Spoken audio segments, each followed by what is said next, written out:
Hey guys, Speed here, and today we're going to be going over some advanced mid mechanics that you can use and imply in your games to win mid. Now before we hop into the main content of this video, I just want to let you guys know that you can check out guides just like this one, made by top tier pros, and have over thousands of different options over at GameLeap.com. Now, let's get into the main video. So the first tip we're going to be going over is how to actually check for mid wards. So if you pay attention to the co-op here, you're going to notice that as she walks by the tower where I'm picking here, the tower won't hit her.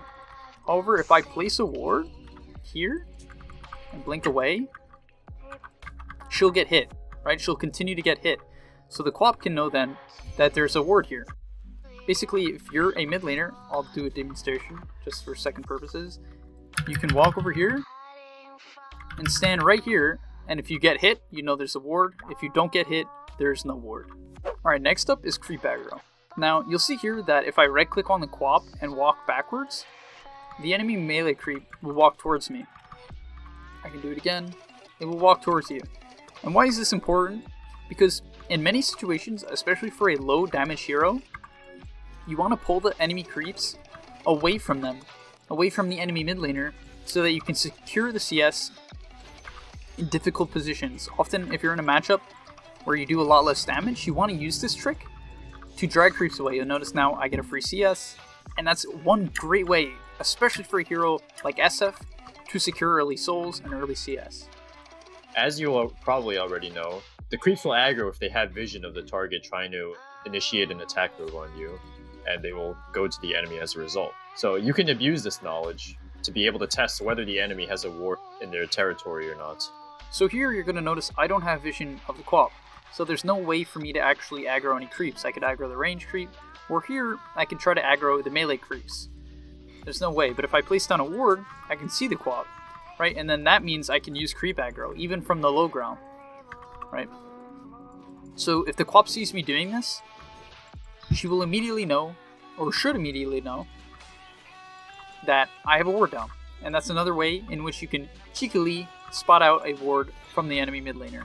Basically, to sum it up simply, if they use creep aggro while on low ground, especially during something like the nighttime, you should know that they have a ward. Next, Yamsun's going to buy back into the game. But after he buys back into the game, we're going to be going over the importance of a rune ward.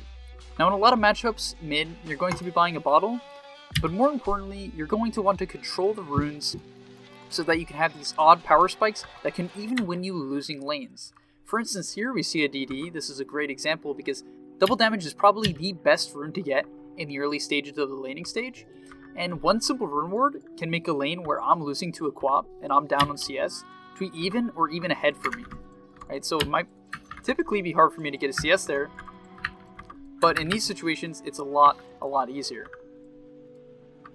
In addition, rune wards provide not only vision of the rune, but also vision of potential ganks. So having it and requesting it from your supports is a great way to get a slight edge or even a large edge if you get the right rune for the mid lane.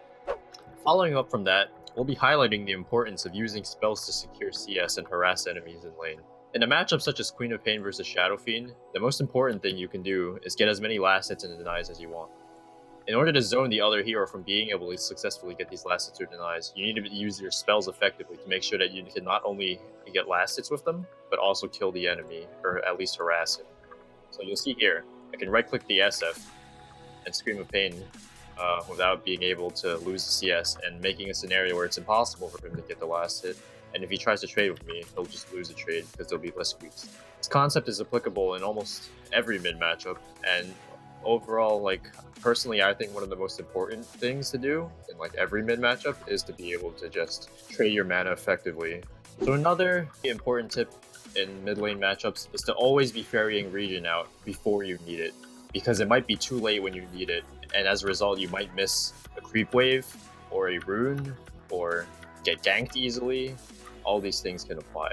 So you can see here how the Queen of Pain, or me in this case, has ferried out a salve instantly, while the Shadow Fiend does not have one. As a result, this is obviously for simulation purposes, but if I harass him properly, and he now has to wait for his salve to be ferried out, the Shadow Fiend will inevitably miss an entire creep wave, because if he tries to go for last hits or denies, I will kill him.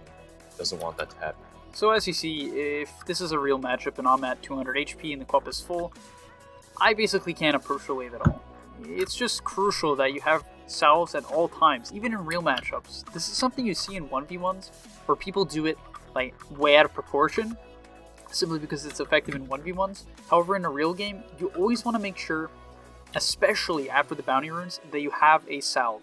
I've seen so many people, especially coaching students, that for some reason, with their 110 gold, they just wait for their Wraith Band or they wait for a bottle. I don't think people truly understand that an early salve can win you the lane.